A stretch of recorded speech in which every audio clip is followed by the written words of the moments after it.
మావయ్య. గాయత్రి, పార్వతి, మీ నాన్నగారు వచ్చారు. మంచిలు తెస్తా ఉండండి. ఏమండి, ఎలా ఉన్నారండి?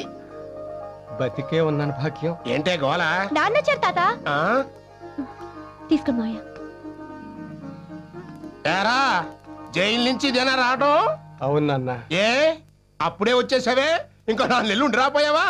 ఈ లోపల ఇక్కడ జరగాల్సిన శుభకార్యాలన్నీ జరిగిపోయేవి. పోయిందిరా, మన పరువు అంతా చంకనాకి పోయింది. తండ్రి కొడుకులు ఇద్దరు జైలుకి వెళ్ళాక పరువు పోకుండా ఎలా ఉంటుంది నాన్న? అది సరే, బ్యాలెన్స్ పరువు ఏమైనా ఉంటే ఇప్పుడు పోతోంది. ఏమైంది నాన్న? నీ కూతురు పెళ్లి చేసుకోబోతోంది నాన్న. ఎవరు నాన్న? ఇదిగో నీ ముద్దుల కూతురు. గాయత్రికి పెళ్ళా? ఎవరితో? ఇంకెవరితో ఉన్నాడుగా, గత మిడిగుడ్లు వేసుకుని వస్తుంటాడు మన ఇంటికి ఆ లేబరోడు. నువ్వు ప్రేమతో ఉద్యోగం ఇప్పించావు, ఆ రిక్షావాడి కొడుకు. నిజమా అమ్మా? అవును నాన్న. విన్నావుగా, పెళ్లి చేయడం చేతగాన్ని ఇలాంటి దద్దమ్మలకు పుడితే వీళ్ళకి ఇలాంటి దరిద్రపు కొట్టు ఆలోచనలు వస్తాయి. ఇవాళ ఇదేమో ఓ రిక్షావుడు చేసుకుంటుంది, రేపదేమో ఓ ముష్టోడు చూసుకుంటుంది. అందుకే వద్దురా, వద్దు. నువ్వు నాకు కంటి ఆపరేషన్ చేయించద్దు. ఈ దరిద్రాన్ని నేను చూడలేను. రేయ్, రేయ్, నువ్వు నా కొడుకు గాను అసమర్థుడివే, తండ్రి గాను అసమర్థుడివే. ఛీ!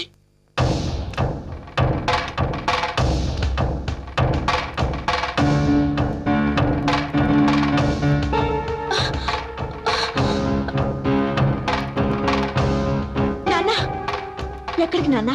బయటికి వెళ్ళేటప్పుడు ఎక్కడికైనా అడగకూడదు. మీరేం చెప్పొద్దు. 3 లక్షలు ఒక్కసారి ఇస్తేనే ఇల్లు ఇస్తా. పోనీ ఇచ్చిన తర్వాతే రిజిస్టర్ చేద్దరు గాని ఒక్క నెల గడువు ఇప్పించండి. అలా కుదరదయ్యా. అవతల ఇంకో పార్టీ క్యాష్ పట్టు కూర్చున్నారు. ఏదో మీరు అడిగారు కదా అనేసి అడ్వాన్స్ తీసుకోకుండా ఆగా. మీకు కావాలంటే రేపు ఉదయం కల్లా 3 లక్షలు తీసుకొచ్చి ఇస్తేనే ఇల్లు మీకు దక్కుతుంది, లేకపోతే ఇల్లు దక్కదు. ఇక మీ ఇష్టం. రండి గురుగారు, రండి. రండి. ఏదో పనిలో ఉన్నట్టున్నారు. ఏం లేదండి, ఆ వీరాస్వామి ఇల్లు 3 లక్షలు బేరం కుదుర్చుకున్నాం. మా డిబ్బీలో 2 లక్షలే ఉన్నాయి. ఈ ఇల్లు అమ్మితే ఓ 70,000 వస్తుంది. మిగతా 30,000 గురించి ఓ నెలాగమంటే కుదరదంటున్నాడు. నేను మీకు ఎంత ఇవ్వాలి? ఇప్పుడు ఆ విషయం ఎందుకులేండి. లేదురా, మీ దగ్గర తీసుకున్న 30,000 నేను ఇచ్చేస్తా. మాకు ఇల్లు అంత అర్జెంట్ గా కొనాలని ఏం లేదండి. కాకపోతే ఆ ఇల్లు బాగుందని కొంచెం ఆశపడ్డాం. మీలాంటి మంచి మనుషులకు మంచి ఇల్లే దొరుకుతుందిరా. మా ఇల్లు మీకు ఎలా ఉంటుంది? మీ ఇల్లా? అవునరా, పెద్ద ఇల్లు, 2 బెడ్రూములు, చిన్న కారిడారు, బోల్డంత దొడ్డిరా. పైగా వాస్తు మంచిది కాబట్టి ఎన్ని కష్టాలు వచ్చినా నా గుండె ఆగిపోలేదు. ఏంటండి మీరు అనేది? నేను మీతో పెళ్లి విషయం మాట్లాడదామని వచ్చాను, కానీ ఇక్కడికి వచ్చాక ఇల్లు విషయం మాట్లాడాలనిపిస్తోంది.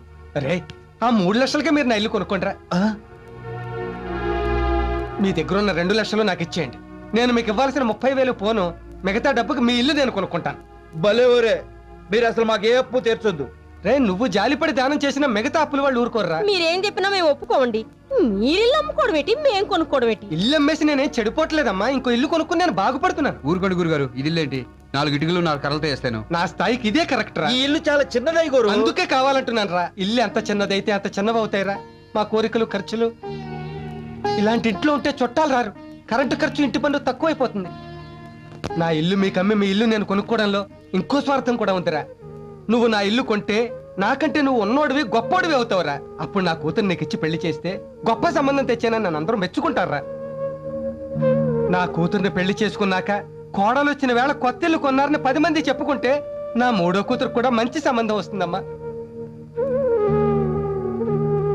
ఎంతకాలం ఏది కావాలన్నా అడగకుండానే ఇచ్చారు.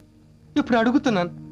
ఆ 2 లక్షలు ఈ ఇల్లు నాకిస్తే నా అప్పులు, అవసరాలు తీరి నా కష్టాలన్నీ గట్టెక్కుతాయి. దయచేసి కాదనకు దేవుడు.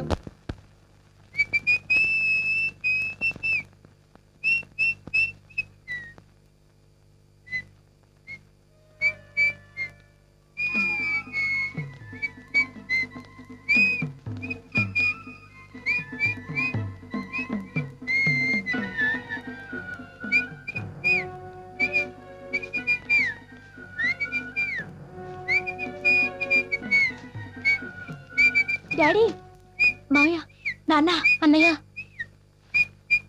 ఏమండి, ఏమైందండి మీకు? మధ్య తరగతి వాడు నవ్వినా అనుమానమే. నాకేం పిచ్చి పట్టలేదు, ఎవ్వరూ భయపడకండి. మనందరి కష్టాలు తీరిపోయే మంచి రోజు వచ్చేసింది భాగ్యం.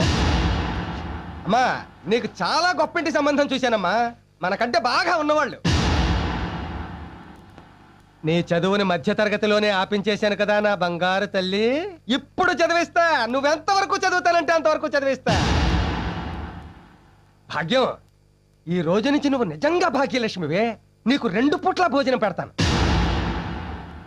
నానా, తొందరగా రెడీ అవ్వు. ఈవేళ నీకు ఐ హాస్పిటల్ ఆపరేషన్ చేస్తాను. ఏమిట్రా ఇదంతా? కొంపదీసి లాటరీ తగిలిందా? అవును, కొంప తీసే లాటరీయే తగిలింది. నిజంగానా? ఎంత?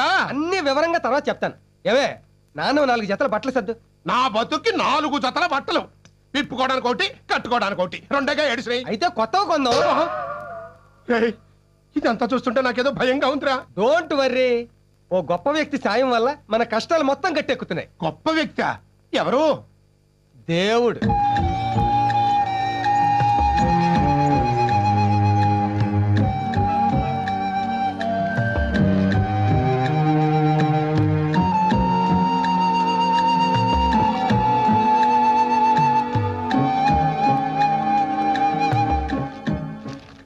నానా, మ్మ్. ఇక్కడ సంతకం పెట్టు. ఆటోగ్రాఫా? కాదు, ఆపరేషన్ చేసే ముందు పేషెంట్ దగ్గర సంతకం తీసుకుంటారు. దేనికి? ఆపరేషన్ లో కళ్ళు పోతే మాకేం బాధ్యత లేదనా? కాదు నాన్న, వాళ్ళ ఫార్మాలిటీస్. ఫార్మాలిటీ అయితే మాత్రం చదవకుండా సంతకం ఎలా పెట్టమంటావు? చదవడానికి నీకు కళ్ళు కనిపించట్లేదు కదా, అందుకే ఆపరేషన్ చేయించమంటున్నా. సంతకం పెట్టందే కళ్ళు ఆపరేషన్ చేయరు. అదొకటి ఏడ్చిందా? సరే, ఈ గుడ్డి కళ్ళు బాగుపడటం కోసం గుడ్డిగా సంతకం పెడుతున్నా. ఎక్కడో చెప్పు. ఇదిగో ఇక్కడ. ఆ, ఇన్నాళ్ళు మీరు చెప్పినట్టు నేను విన్నాను. ఇప్పుడు నేను చెప్పినట్టు మీరు వినాలి. ఎలాగో మనం ఇల్లు కొనుక్కున్నాం కాబట్టి ఈ రోజు నుంచి నువ్వు రిక్షా తగ్గకూడదు. ఇదిగో అమ్మా, నువ్వు కూరగాయలు బండేసుకుని వీధిలో తిరిగి ఆ వంకాయలు బెండకాయలు అంటానికి వీల్లేదు. ఇదిగో ముసలే, నువ్వు ఇంటింటా పాచి పనులు చేయడానికి వీల్లేదు. శుభ్రంగా పడక కూర్చుందో వెళ్ళి పడుకో. ఇదేం గోలరా? అవును మావయ్య, ఇన్నాళ్ళు రాత్రనక పగలనక అంతా కష్టపడ్డారు. ఇప్పుడు మేము సంపాదిస్తున్నాగా. సరే, రిక్షా అమ్మేస్తాను, కానీ ఆటో కొనుక్కుంటాను. ఆటోనా? అవునరా, కష్టం తక్కువ లాభం ఎక్కువ. అయితే నేను ఈ కూరగాయల బండి అమ్మేసి మన ఇంటి ముందే కొట్టెట్టుకుంటాను. నేను ఈ పాస్పర్ మానేసి ఓ మంచి ఇంట్లో వంట మనిషిగా చేరతాను. అంతేగాని ఖాళీగా మాత్రం కూర్చో ఉంటారు. ఈ ఇంటి మీద డాబా వేసే వరకు కట్టపడదాంరా. ఆ డాబా వేసాక ఇంకో మేడ కొందాం అంటారు. మాకంత ఆశ ఏం లేదులే. మరైతే రెస్ట్ తీసుకోవచ్చు కదా అత్తయ్య. అది కాదమ్మా, రేపు నీ కడుపునో నలిసి పుడితే ఓ మంచి కాన్వెంట్ లో చేర్పించి కంప్యూటర్లు అయ్యి నేర్పించడానికి డబ్బు అవసరం వస్తది. రేపు మాకే జబ్బు చేసింది అనుకో, డబ్బు అవసరం వస్తది. ఖాళీగా కూర్చుంటే ఉన్నది కరుగుద్ది గానీ ఏమొత్తది? కరెక్ట్ గా చెప్పారా. అది కాదు గురుగారు. గురువు గారిని కాదు, మాంగారిని. చూడు, కష్టం చేసిన వాళ్ళు ఖాళీగా కూర్చోలేరు. ఓపుకున్నంత వరకు కష్టపడి నువ్వు కోరుకున్నట్టే ఆటో కొనుక్కొచ్చిరా దేవుడు. మంచి మాట చెప్పారండి. నీ రిక్షా నేను కొనుక్కుంటాను. అయ్యి బాబోయ్, అంత చెడ్డ మాట అన్నారేంటండి? చెడ్డ మాట కాదు, మంచి మాటే. ఉన్న ఉద్యోగం పోయింది, ఎక్కడ పని చేద్దామన్నా ఈ వయసులో మీరేం చేస్తారండి అని వేళకోళం చేస్తున్నారా. అందుకని రిచ్చా దొక్కుతారా? ఇది తొక్కడం చాలా కట్టమండి. 100 మంది ఎక్కిన బస్సునే నడిపాను. 1000 సమస్యలతో ఉన్న ఇంటినే ఒంటెద్దు బండిలా లాక్కొస్తున్నాను. ఎంత చిన్న రిక్షాన్ లాగలేనా? అది కాదు మావయ్య. నేను మళ్ళీ అప్పుల పాలు కాకుండా 4 రాళ్లు వెనకేసుకోవాలి అంటే నాకు మీ కుటుంబాన్ని ఆదర్శంగా తీసుకోవాలనుంది. దయచేసి నా అదృష్టానికి అడ్డు రాకండి ప్లీజ్. మెల్లిగా ఈ నన్ను. జన్మలో నువ్వు ఆపరేషన్ చేయిస్తావు అనుకోలేదురా. జాగ్రత్త మెట్లు. మొత్తానికి కొడుగ్గా నీ బాధ్యత తీర్చుకున్నావు. మెల్లిగా మెల్లిగా. అవును, కళ్ళకి ఈ కట్లు అన్నాళ్ళు ఇంకో 4-5 రోజుల్లో తీసేస్తారు. ఒరేయ్, అప్పుడు మొట్టమొదటిసారిగా నీ ముఖమే చూస్తానురా. అలాగే నాన్న. రిక్షా వచ్చింది, ఎక్కు. ఈ దిక్కుమాల దేవుడు గడిచాను ఎక్కనరా. ఈ దేవుడి రిక్షా కాదు, మందే. మందే? ఆ, అవునులే, ఇవాళ రిక్షా వాళ్ళందరూ మన చుట్టాలేగా. జాగ్రత్తగా కూర్చో. ఆ, ఆ.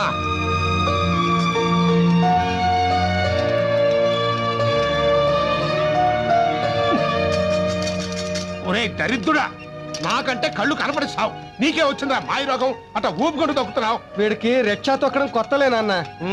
జాగ్రత్తగా తొక్కమను. ఎంతకీ నీ ఉద్యోగం సంగతి ఏమైంది? మంచి ఉద్యోగమే దొరికింది. జీతం ఎంతో? ఎంత తొక్కితే అంత. ఒక్కడమేమిట్రా, అదే రిక్షా భాష నువ్వును. రోజుకి 50 నుంచి 100 దాకా వస్తుంది. ఏమిటో అదే ఉద్యోగాలు. 4000 నోట్లోకి వెళ్ళే జీతం ఇవ్వరు కదా. రా నాన్న, జాగ్రత్తగా దిగు. నేను జాగ్రత్తగానే దిగుతా గాని ఈ రిక్షా వాడికి ఓ 2 రూపాయలు తక్కువ ఇవ్వరా. ఎందుకు నాన్న? పేద తాబేలు తొక్కుడు వీడును. ఏడీడు ఇదిగో ఇక్కడే ఉన్నాడు.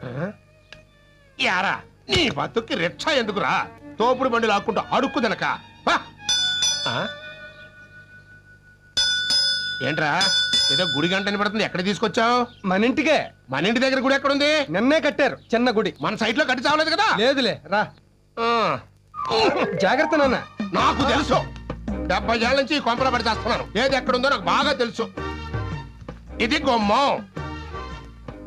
1 2 3 4 5 6, 7, 8. అబ్బా, దేవుడా, లక్షరా.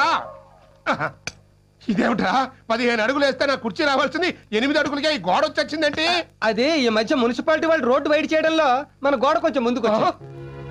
నేను లేని టైం చూసి నిన్ను అమాయకుని చేసి మున్సిపాలిటీ వాళ్ళు నా కొంప కొడుస్తారా? నేను వదలను.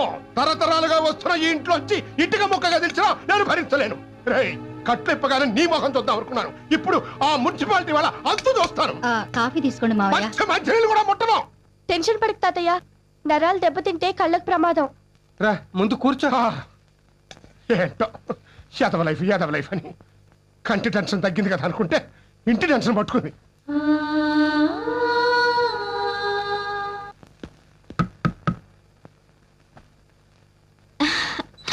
రానయ్య. ఓ, నేను జైల్లో ఉండగా నీకు పెళ్లి కూడా చేసేసాడా? ఎవరు గాయత్రి? ఓ బావగారు మీరా? ఏయ్, ఎవడరా నీకు బావగారు? ఆ? ఏం బాబు బాగున్నావా? ఏ, ఏంటి ఇది? లేబర్ వాళ్ళంతా తీసుకొచ్చి ఇంట్లో పెట్టారు. అన్నయ్య, మాటలు మర్యాదగా రాని. ఆయన మా ఆయన, వాళ్ళు మా అత్త మావలు. వాట్? వీడు నీ మొగుడు, వాళ్ళు నీ అత్తామావలున్నా? అవును. చెయ్, ఇంత లో క్లాస్ వాళ్ళని చేసుకోవడానికి నీకు, చేయించడానికి వాడికి సిగ్గులేదు? అది కాదు బాబు. పోండి, అందరూ బయటికి పడి. Hello, out. ఆవేశపడకు. ఇది నీళ్లు కాదు, నా ఇల్లు. నీళ్ళ అంటే దీన్ని కట్టం కింద కొట్టేసావా? కొట్టేయలేదు, కష్టపడి కొనుక్కున్నారు. కొనడానికి వీళ్ళెవరు, అమ్మడానికి వాడేవాడు? ఏడి వాడు?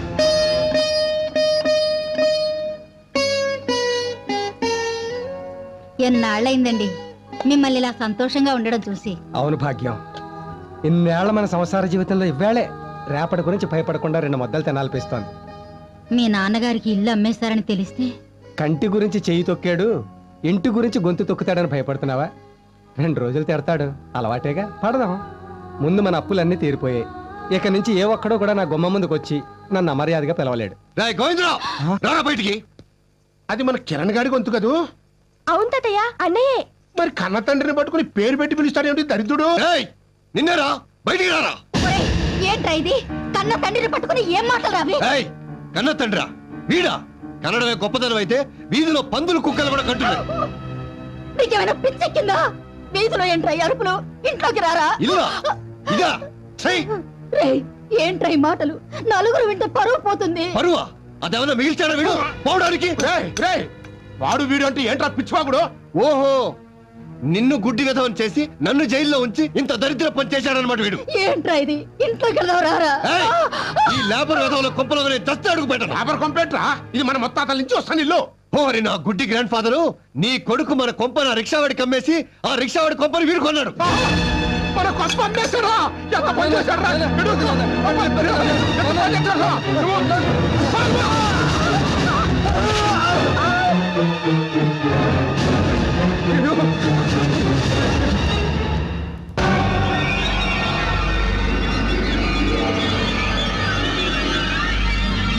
అమ్మో అమ్మో, రేయ్ చెత్తనా కొరక, ఇల్లు అమ్మేస్తావురా, ఇల్లు అమ్మేస్తావురా, తాళాలు పోయా, అమ్మేస్తావురా, వాటిని కూడా అమ్మేస్తావురా, పొలాలు పడే, పొలాలు అయినా వాడు అమితా మాత్రం గుడ్డిగా నువ్వు సంతకం ఎలా పెట్టి చచ్చావు? అవును, ఎలా పెడి చచ్చాను? ఆసుపత్రిలో ఆపరేషన్ కోసమని అమ్మ నా కొరక గుడ్డోని చేసి నిన్ను. అంటే అటు కన్న తండ్రిని ఇటు కన్న కొడుకుని కూడా మోసం చేస్తారా? మోసం కాదురా, వేరే దారి లేక. అమ్మేశావా? అసలు దాన్ని అమ్మే హక్కు నీకు ఎవరిచ్చాడు? అది తాత ముత్తాతల నుంచి వస్తున్న ఇల్లు. దాన్ని అనుభవించే అధికారం నీకు ఉందే గానీ మా అనుమతి లేకుండా అమ్మేసే అధికారం నీకు లేదు. ఒకవేళ నా సంతకం లేకుండా రిజిస్ట్రేషన్ చేసినా అది చెల్లదు, చెల్లనివ్వను. తాతయ్య, మన ఇల్లుని ఎలా దక్కించుకోవాలో నాకు బాగా తెలుసు. నాతో రా.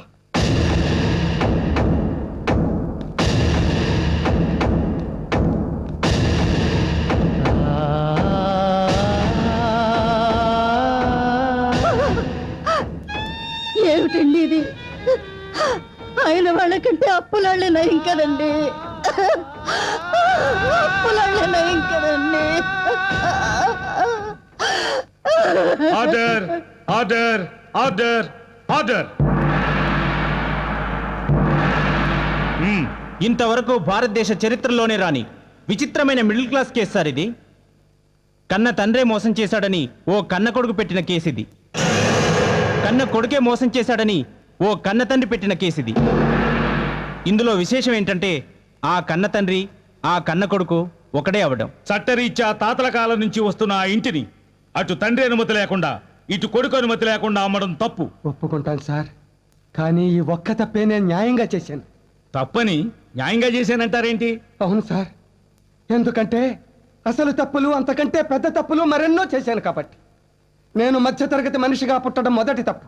పెళ్లి చేసుకుని అంతకంటే పెద్ద తప్పు చేశాను. అధిక సంతానాన్ని కని క్షమించరాని తప్పు చేశాను. నన్ను కని పెంచి పెద్ద చేసిన నా తండ్రికి కంటి ఆపరేషన్ చేయించకుండా బాధ పెట్టి గుడ్డివాణ్ణి చేసి దస్తావేజుల మీద సంతకాలు చేయించి కొడుకుగా తప్పు చేశాను. ఒక్కగానొక్క కొడుకని నన్ను కుటుంబాన్ని ఉద్ధరిస్తాడని వాడికి వచ్చే కట్నంతో ఆడపిల్లల పెళ్లిళ్ళు చేయొచ్చని ఆశతో వాడిని మాత్రమే పెద్ద పెద్ద చదువులు చదివించి ఆడపిల్లలకు అన్యాయం చేసి తండ్రిగా తప్పు చేశాను.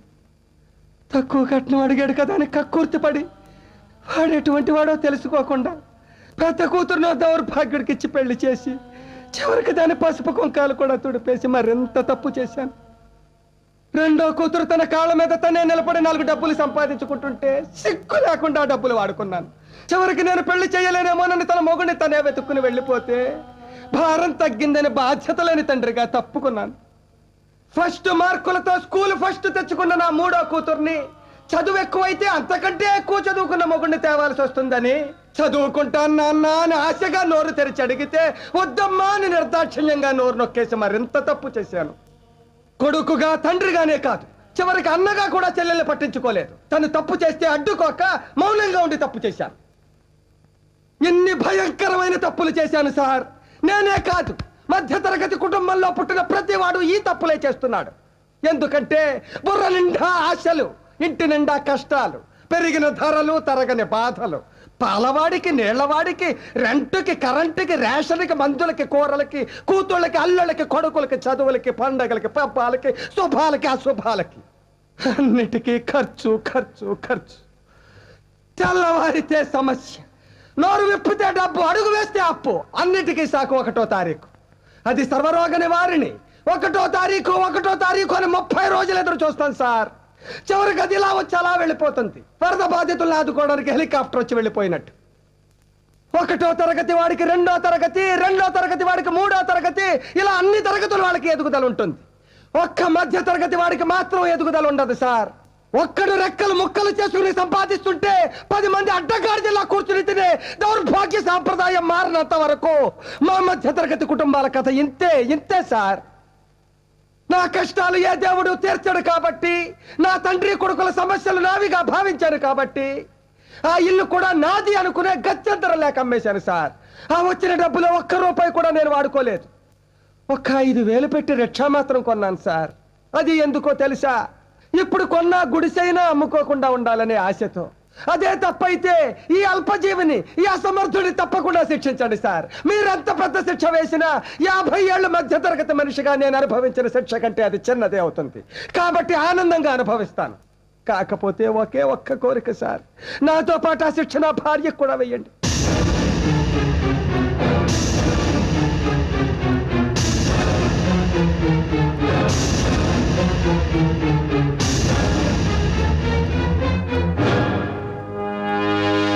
నీ వ్యధ విన్నాక నిజంగా నీ మీద జాలి వేసింది, కానీ నీ కోరిక విన్న తర్వాత నీ మీద అసహ్యం వేస్తుంది. I'm sorry sir. Please sir, దయచేసి ఒక్క కోరిక కాదరకండి సార్. నేను మాత్రమే జైలుకెడితే నా భార్య దిక్కులేందైపోతుంది సార్. దాన్ని ఎవరూ పట్టించుకోరు. ఇన్నేళ్ల సంసార జీవితంలో ఆ పిచ్చిది 1 పూట కూడా కడుపు నిండా అన్నం తినలేదు సార్.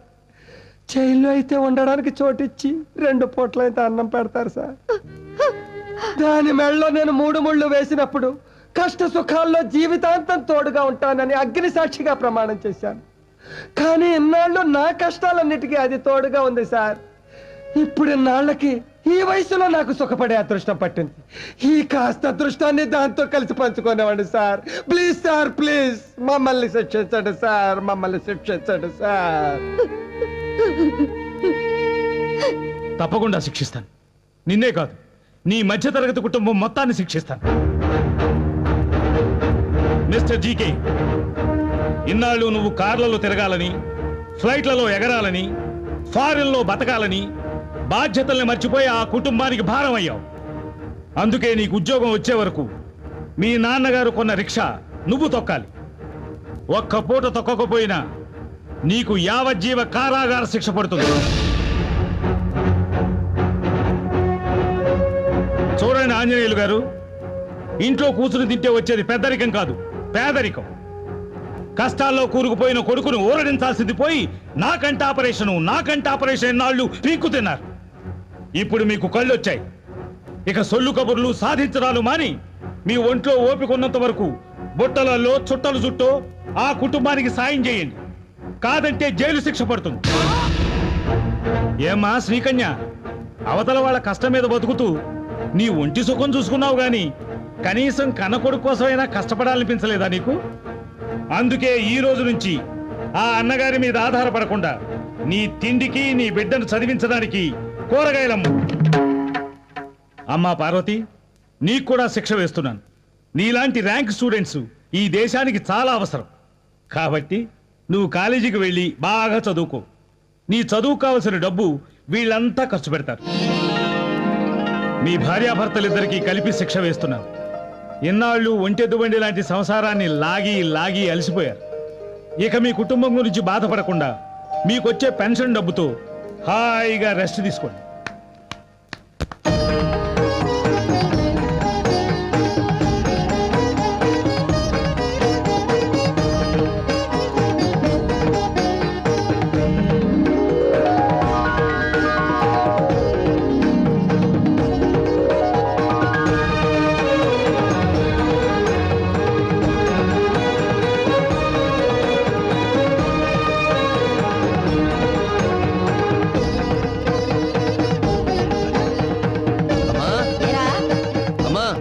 ఏంటి?